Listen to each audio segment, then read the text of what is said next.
Yo, what's up, guys? It's your boy Bernie here along with Pete. Yo! And guys, today we got a special topic to talk about. We all know that James Harden is going off right now, scoring at 30 points in the 21st straight games. I believe this is his 5th game with 50 points. Yeah. And the question I want to ask you, Peter, and the question that I think everybody wants to know is how impressive are these point scoring mirages that James Harden is going on? It feels like he's scoring at will almost every time he's on the court. Yeah. I mean, so here, it's two-sided because it really is incredibly... It's really, really impressive every game he does it. But it's just like, is that the way to win?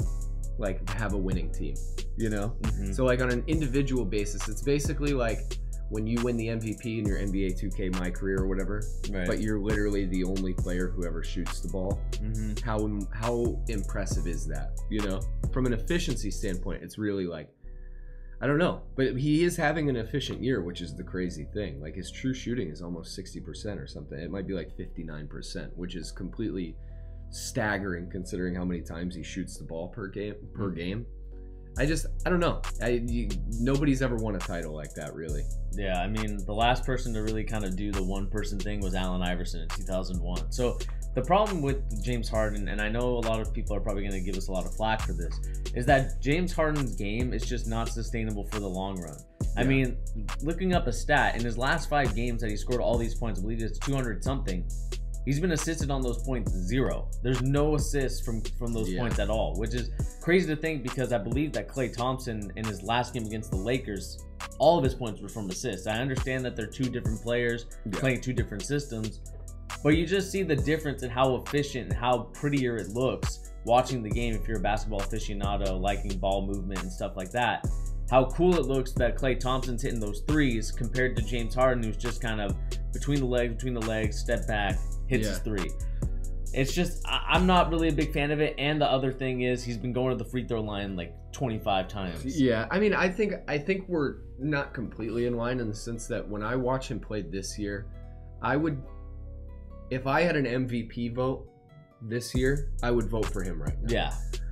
And the thing is, like, I think last year he got rewarded for a lot of the wrong things. Like, he got rewarded for the way that the Houston Rockets were playing basketball as a unit rather than, like, and he got a lot of the accolades for that team, but they were really like a well-oiled machine from top to bottom last season.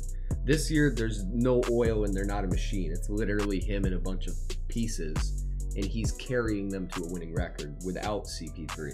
So I would say that, like, this year, just based on his efficiency, this insane scoring terror. I mean, in January, in 12 games now, he's averaging 47 points or 46 points a game. That's absolutely insane. Yeah. Like, this is an MVP year to me.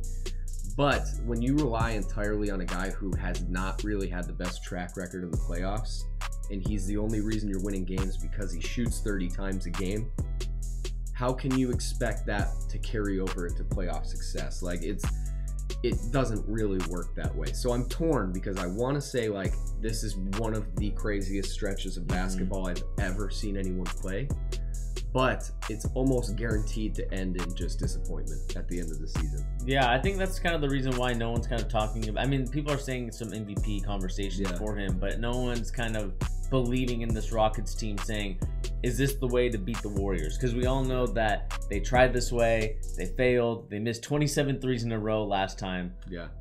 But it's just going to be interesting to see what happens because we know that James Harden gets about, more than 10 free throws a game. Yeah. It's going to be, like I said, it's going to be interesting to see if he gets those in the playoffs. He probably will not.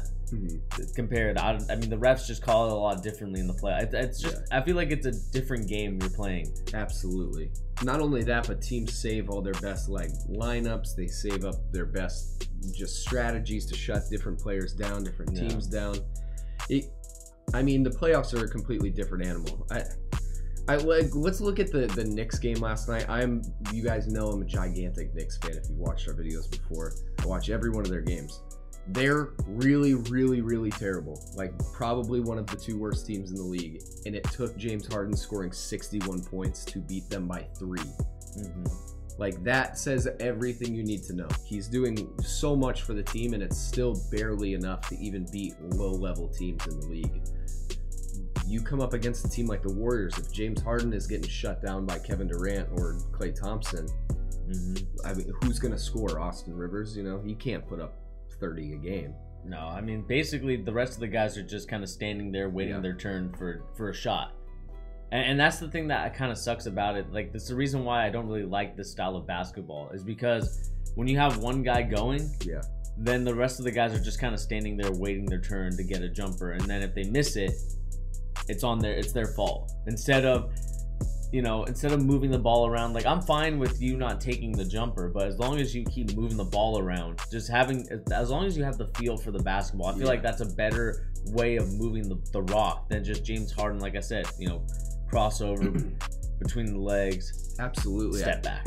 Absolutely. And I think, like, James Harden, one thing too is he's not getting enough criticism. Like, Russell Westbrook and him are, I think, the only two players, like, right now, and it could change by the end of the season, to have a usage rate over 40. Yeah. And people give Russell Westbrook so much grief for that, including me. Like, a lot of basketball blog boys out there, like, you know, they absolutely talk nonsense about Russell Westbrook all the time. And, you know, myself being guilty, he just does it in a different way. Like, he goes for all the stats rather than just the points, which it's really not that different. It's basically just stat filling, you know, stuff in the stats, as they say. So, I mean, usage rate can go one of two ways. It's either way too low and you're not doing enough, or it can be too high, which people don't like to acknowledge either. Some people are like, wow, he's got a 40 usage rate. It's not always a good thing. No, I mean, he just kind of reminds me of the guy, if you ever play like the YMCA or LA Fitness, that just takes all the shots. Meanwhile, you're just waiting your turn to take a jumper. And if you miss, he gets mad at you. I'm not a fan of James Harden's game. And I think the whole thing that, remember last year, we kind of had this heated debate about, will this Rockets team be sustainable, or will it work? Yeah. Lots of discussions and arguments about the Rockets last year. It just feels that I don't know what their plan is when I'm thinking about it, because we know that Chris Paul is going to be hurt. He's going to be injury prone for the rest of his career now. It's just a history of it. 34, 35. Clint Capella's hurt, and he's been playing kind of like, he's had his highs and he's had his lows this season. I don't know if the new contract's kind of affecting his playing ability. But I guess the real question I want to ask is, what is going to happen with this Rockets team now? Like, yes, James Harden scoring all these points. He's doing everything to get this team in playoff contention.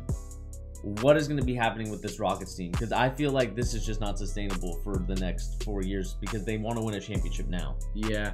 I mean, they're definitely going to be buyers during the trade deadline, you know, before the trade deadline and on that day.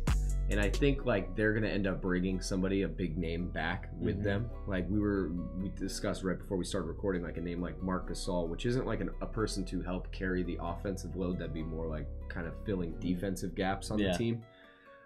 I think, like, the biggest thing for them to worry is, like, they can put together a package to get a decent player. That's not the question. It's more of a matter of, if they bring somebody back and then CP3 comes back, is James Harden going to be willing to, like, let off the reins a little bit and maybe damage his scoring season?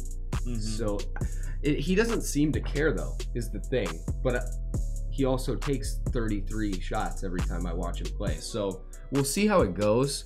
I would just be most concerned, if I was a Rockets fan or with the Rockets organization, to see how he allows these other guys to, you know, fade back into the lineup and have their shots too. CP3 is going to shoot the ball.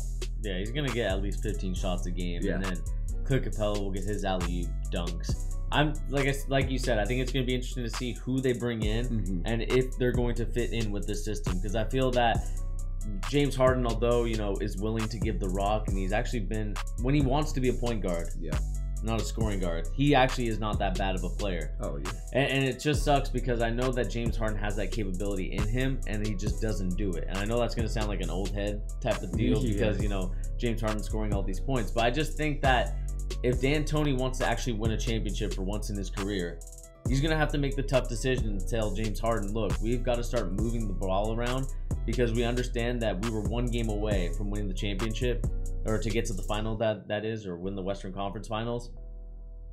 because you guys missed 27 shots in a row and you guys kept shooting it. And I understand like that was their play style and that's what they were going for. So it's like, why go away from it? But there's some points where like if you miss 20 of them, it's got to rain in your head, or you got to think, okay, let me change up my style. Let me do something different. And I think that's the frustrating thing about the Rockets, because I actually like James Harden as a player, but the style of play is just what draws me away from liking the Rockets. Yeah. Well, I mean, first of all, you have the Andy Reid of the NBA in Mike D'Antoni. Yeah. And just like the Swiss Army tool, like Patrick Mahomes style player in James Harden, right? One guy, like the Patrick Mahomes comparison isn't perfect, but the Andy Reid, Mike D'Antoni thing is perfect because they get so stuck in their like offensive guru ways. But when it comes time to like switch it up and you need to do something different to win, I'm not sure that he's capable of doing it. And with a guy like James Harden, who is perfect for his style, but also just, you know, it's James Harden. Like, he's gonna get his shots. Yeah.